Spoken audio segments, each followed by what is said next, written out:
नमस्कार साथियों, मेरा नाम है अभिनय शर्मा। आज के लेक्चर में हम मॉडर्न इंडियन हिस्ट्री यानी कि आधुनिक भारत के इतिहास से संबंधित कुछ वैकल्पिक प्रश्नों को लेकर आए हैं। ध्यान रहे कि आज की वीडियो में सिर्फ और सिर्फ भारतीय राष्ट्रीय कांग्रेस की स्थापना, बैठकें और गांधी जी का भारत आगमन, उनके द्वारा किए गए सत्याग्रह या आंदोलन और कौन से नेता ने क्या काम किया, कौन सा महत्वपूर्ण नारा दिया, कौन सी पत्रिका निकाली, इससे संबंधित कुछ महत्वपूर्ण प्रश्न होंगे। ये सभी के सभी परीक्षा की दृष्टि से बहुत महत्वपूर्ण प्रश्न हैं। तो आइए शुरू करते हैं बिना समय बर्बाद किए। भारतीय राष्ट्रीय कांग्रेस की पहली बैठक कहाँ हुई थी? तो भारतीय राष्ट्रीय कांग्रेस की पहली बैठक बम्बई में हुई थी, एक स्कूल के अंदर हुई थी और वहीं पर स्थापना भी हुई थी। भारतीय राष्ट्रीय कांग्रेस की स्थापना कब हुई? भारतीय राष्ट्रीय कांग्रेस की स्थापना 1885 में हुई और इसकी जो स्थापना करी गई वो करी गई A.O. ह्यूम के द्वारा। इसी प्रकार भारतीय राष्ट्रीय कांग्रेस के प्रथम अध्यक्ष कौन थे? तो भारतीय राष्ट्रीय कांग्रेस के प्रथम अध्यक्ष थे व्योमेश चंद्र बनर्जी। निम्नलिखित में से कौन उदारवादी कांग्रेसी नेता थे? तो उदारवादी कांग्रेसी और गर्मपंथी दो अलग अलग तरह के नेता हुए। तो उदारवादी कांग्रेस, ये तीनों के तीनों ही उदारवादी कांग्रेसी नेता थे। दादा भाई नेहरू जो एक क्रिकेटर भी थे, सुरेंद्रनाथ बनर्जी और फिरोज शाह मेहता, ये तीनों ही उदारवादी कांग्रेसी नेता थे। इस तरह हम कह सकते हैं कि इसका सही उत्तर होगा ये सभी। उदारवादी कांग्रेसी नेता नहीं थे। तो उदारवादी कांग्रेसी नेता कौन नहीं थे? बिपिन चंद्र पाल, यानी कि गर्मपंथी नेता थे।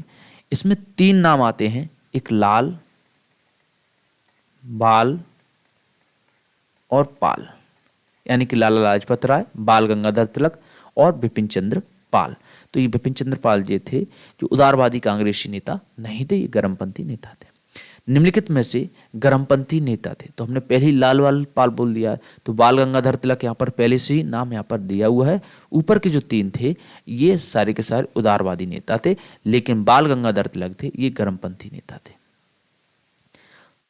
बंगाल के विभाजन के समय भारत के गवर्नर जनरल कौन थे?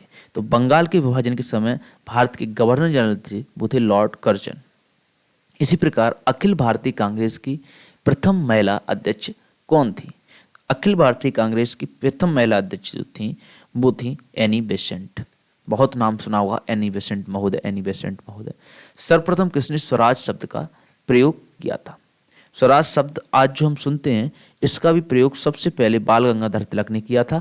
इन्होंने स्पष्ट बोला था, गर्मपंथी दल के नेता थे, तो इन्होंने कहा था कि हमें अपने देश में किसी प्रकार की कंबाइन सरकार नहीं चाहिए। कंबाइन समझते आप? कंबाइन मतलब अंग्रेजों और भारत की मिली हुई। हमें अपना स्वराज चाहिए और अंग्रेजों को वापस जाना चाहिए। काकोरी डकैती के समय घटना के नायक कौन थे?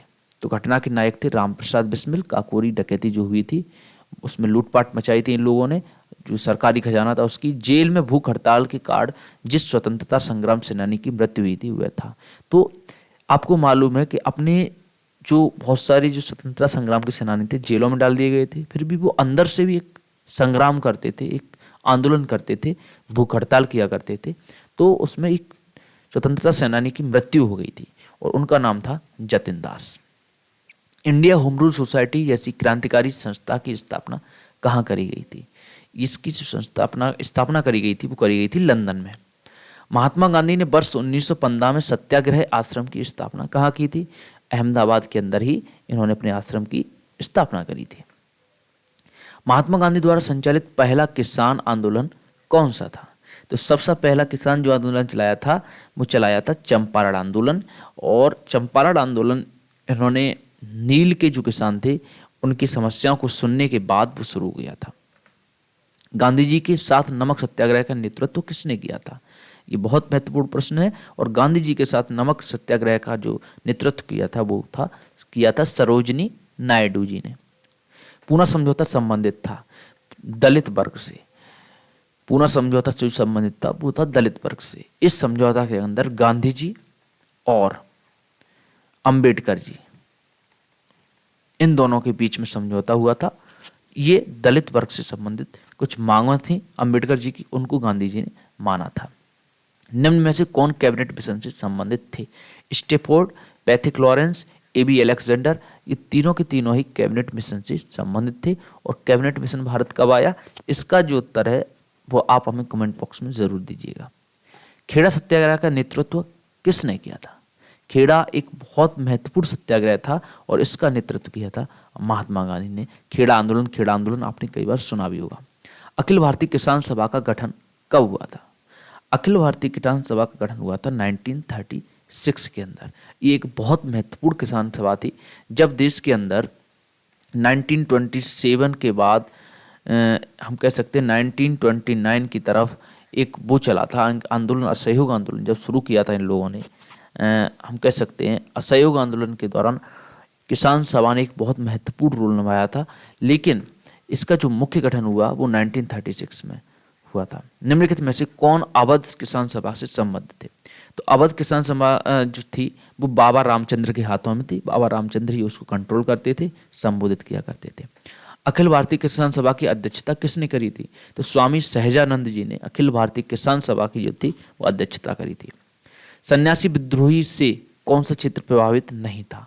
सन्यासी एक विद्रोह हुआ था और उससे असम बिल्कुल भी प्रभावित नहीं था। यहाँ पर एक अलग जो विद्रोह चल रहा था उसका नाम था अहोम विद्रोह।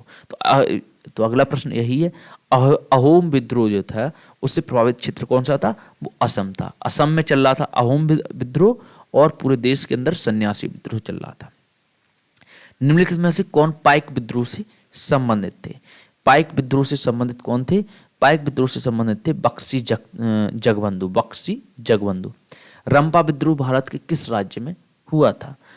आंध्र प्रदेश के अंदर हमको रंपा विद्रोह देखने को मिलता है। मोपला विद्रोह कब हुआ था?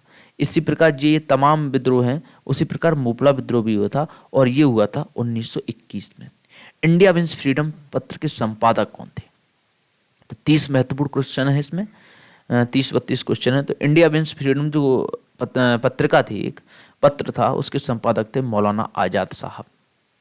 इंडिया मिरर पत्र के संपादक थे, इंडिया मिरर एक बहुत महत्वपूर्ण पत्रिका थी उस समय की, और उसके संपादक थे देवेंद्र नाथ टैगोर कह सकते हैं, देवेंद्र टैगोर भी आप कह सकते हैं। निम्नलिखित में से भारतेंदु हरिश्चंद्र की रचना का नाम क्या है? तो भारतेंदु हरिश्चंद्र ने जो अपनी रचना लिखी है उसका नाम है भारत दुर्दशा। संवाद कौमुदी के लेखक कौन है? संवाद कौमुदी के लेखक हैं राजा राम मोहन राय। हरिजन पत्रिका के संपादक कौन थे? हरिजन, आप सीधा सा नाम से ही आप समझ सकते हैं। तो हरिजन पत्रिका के जो हरिजन, इन्होंने सबसे पहले दलितों को हरिजन किसने बोला है? हरिजन बोला है महात्मा गांधी ने। तो उस पत्रिका के जो संपादक थे वो थे महात्मा गांधी। नील दर्पण के लेखक कौन थे? नील दर्पण के लेखक थे दीनबंधु मिश्र। दादाभाई नेहरू द्वारा संपादित पत्र है, इसको राष्ट्रगुप्तार जो था वो दादाभाई नेहरू जी द्वारा संपादित एक पत्र था, एक बहुत महत्वपूर्ण पत्र था। स्वराज हमारा जन्म सिद्ध अधिकार है, ये हम अक्सर 26 जनवरी या 15 अगस्त को ये नारा सुनते आए हैं, लेकिन ये नारा किसने दिया है ये भी आपको पता होना चाहिए। स्वराज हमारा जन्म सिद्ध अधिकार है, ये बोला है बाल गंगाधर तिलक ने। एक प्रश्न और पहले आया था कि स्वराज शब्द का सबसे पहले प्रयोग किसने किया? वो भी बाल गंगाधर तिलक जी ने किया। उम्मीद है ये 30 क्वेश्चन आपको जरूर पसंद आए होंगे। इंपॉर्टेंट प्रश्न है, आपको याद भी होने चाहिए। इसके साथ साथ आपसे रिक्वेस्ट है कि अगर आपको ये प्रश्न अच्छे लगे हों तो आप हमारे चैनल पर अगर नए हैं तो जरूर ज्वाइन कर लीजिए। इसी के साथ कुछ कमेंट करके हमें बताइए कि हम क्या नया जोड़ सकते हैं इसमें। इसी के साथ साथ थैंक यू।